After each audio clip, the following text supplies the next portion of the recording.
Hey, buddy. So again, I've got just about, I don't know, approximately 10 years in the food industry service, whatever you call it, the food, making food for people, helping serve them, deliver it, all that stuff.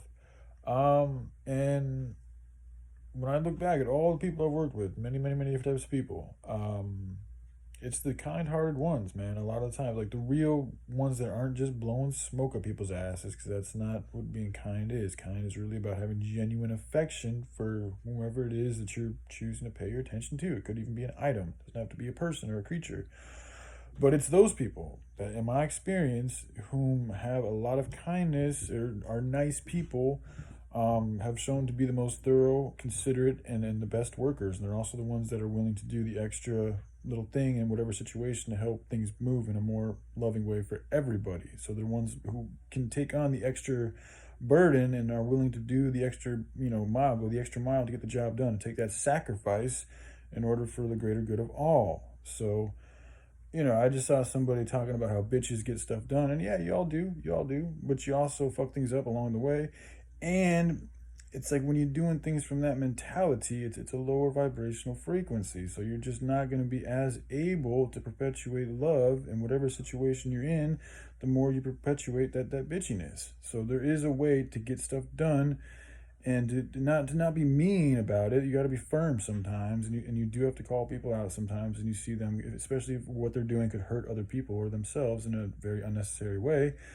But that's different than being a bitch. That's like 13 love. That's just showing tough love. Like to be bitchy, to like come around with this snootiness and this toxic like energy cloud that's around you all the time. Yeah, it moves people around, and a lot of times though it's because they don't want to piss you off because you're already pissed off. So they're just afraid of like, or they just don't want to deal with more bitchiness really. But that doesn't really mean that you're helping things out as much as you might think you are. In fact, you doing the thing that it might get done, but you're also hurting things in the process. So yeah, sure, you might be able to like tell somebody to do this and they're going to listen to you real quick because you go out with a bitchy tone and you're putting the fear in them. And if they don't do it, bad things are going to happen.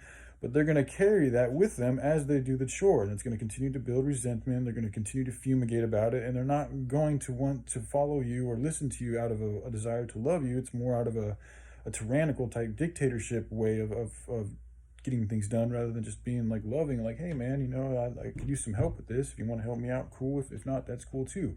And if you really don't want to be here, then you probably shouldn't be here, because this is for people who want to be here. That's another thing with the bitchiness. Like, why are you so bitchy? Like, what's going on inside of you that you've got to carry that bitchiness around with you all the time? And then what's inside of you too that's wanting to stand up for that bitchiness and make yourself feel justified in your bitchiness? It goes back to the victim mentality and people thinking that they have, it's just it's a mentality. When you get hurt like that and you think you feel justified in your desire to want to lash out on people because you feel like something was unjustly done to you. But it goes back to accountability and responsibility, people not wanting to take accountability for the places that they're in, the things that happen to them, because it's hard to suck that up, man. When shit happens to you that you did in your past, and you're like, whoa, that's fucked up. Like, I in this moment, in this stream of my life, I've been treating people really well, and all of a sudden this came and happened to me, but it happened for a reason. So it's like, this is part of growing. It's like, are you going to be able to go with the seasons and the times and the changes of things and just accept what happens to you and move in a healthy way, or are you going to choose to go in an unhealthy way?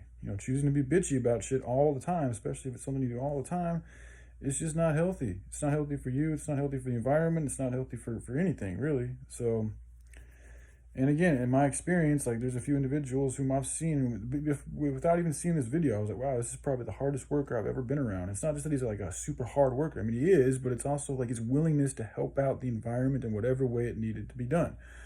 So now sometimes they have trouble standing up, but what they do in the environment, the peace that they hold, the stability that they help perpetuate far exceeds their little bit of a lack of ability to stand up and say some things. And that's stuff that can easily be taught. And there's a way to say things to where you don't have to say it in a bitchy tone. You can just say it like in a rational way, like, hey man, that was just really not the best way to do stuff. Like, there's a better way to do things, and perhaps take heed to it, So, all right, just want to share it with y'all. Hope you guys have a good one. Love y'all. Bye.